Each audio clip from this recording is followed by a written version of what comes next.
So I actually had an opening all written out, ready to go, but then I saw this clip of Ben Kingsley and the kid who plays Mowgli, with Kingsley barely cracking a smile during the photo op. For some reason that just makes me laugh. I mean, Sir Ben, what's your problem, dude? Do you only smile after you've won 2 Oscars, or are you still pissed off at Johnny Favs for getting you involved with Iron Man 3?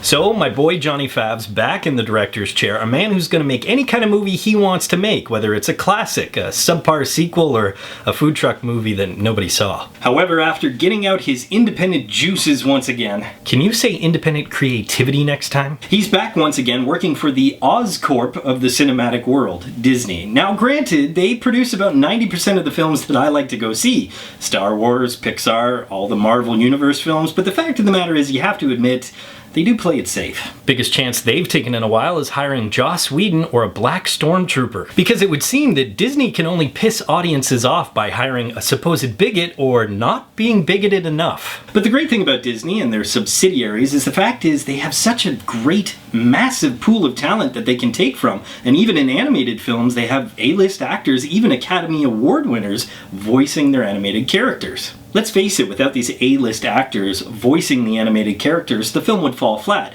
Now, of course, I have to give credit where credit is due to young actor Neil Setti, who plays Mowgli. He carried the film, and you have to give him credit, especially considering he acted with nobody, washed in a sea of blue screen. But the fact is, the animated characters seem just as real, and the voice actors did an amazing job breathing life into it. If it weren't for them, there would be no life. Like Ben Kingsley in that photo op. What brought life to the original animated classic were the classic voice actors. And while the newer actors might have more notoriety, I felt they didn't always fit their character. For instance, when you think of a buddy who's going to teach you to lay back and enjoy life, you might think of Bill Murray, that does fit. But Murray's Baloo really lacked the cool factor, the charm and charisma of Phil Harris's original. Maybe it's because Harris was a band leader, a musician, and came from an era of entertainment where charm was key. Same goes for the antagonistic tiger, Shere Khan. George Sanders' voice is the epitome of regality.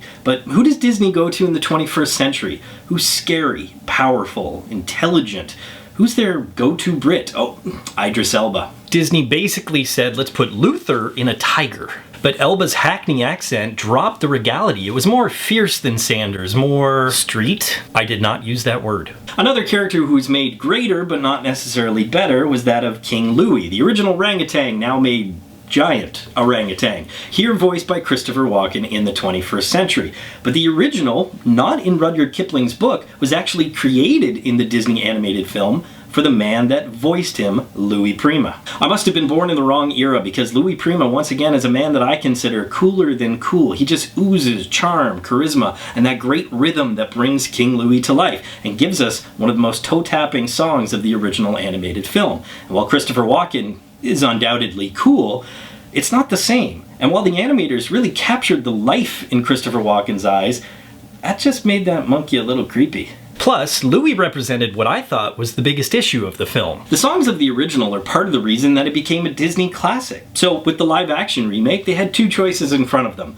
Leave it a musical, leave the songs the way they are, or cut them out entirely. And instead, they went right down the middle. Because of that, the 2 songs in the film suffered, and especially King Louie's I Wanna Be Like You seemed really forced and inorganic. Now if that monkey somehow was tap dancing to, I don't know, Weapon of Choice, we'd be talking. You can blow with this, you can blow with that, you can blow with this, or you can blow with that. I felt that the best fit for voice actor was actually that of a gender-swapped character, that of Kaa, the python, here voiced by Scarlett Johansson. And I felt that Johansson was the best choice because, like the animated original, she just has this way of entrancing you. The way that short scene was created, the animation, the surround sound immersion, the sexy voice of Scarlett Johansson, I felt was perfect for the character. The biblical snake couldn't tempt me, but Scarlett certainly could, and that's what makes Kaa the For the Win. Granted, I'm talking about character a lot, but really that's the only thing I have to nitpick. Favreau did an amazing job bringing this beautiful world to life. The animation is stunning. The story, while not layered, is certainly well put together. It's not a great film, but it is a good film, and it's exactly what you would expect. Whether you are a first-time Jungle Booker or you're already in love with the animated classic, it is an earn it. Poll question, who is your favorite Jungle Book character? As always, leave your answers in the comments section below. Be sure to subscribe to Real School, follow me on Twitter, and of course, if you get anything out of Real School, you can always give a little back. Just click the link, and you can become a member of my Patreon team. And until next time, school's out.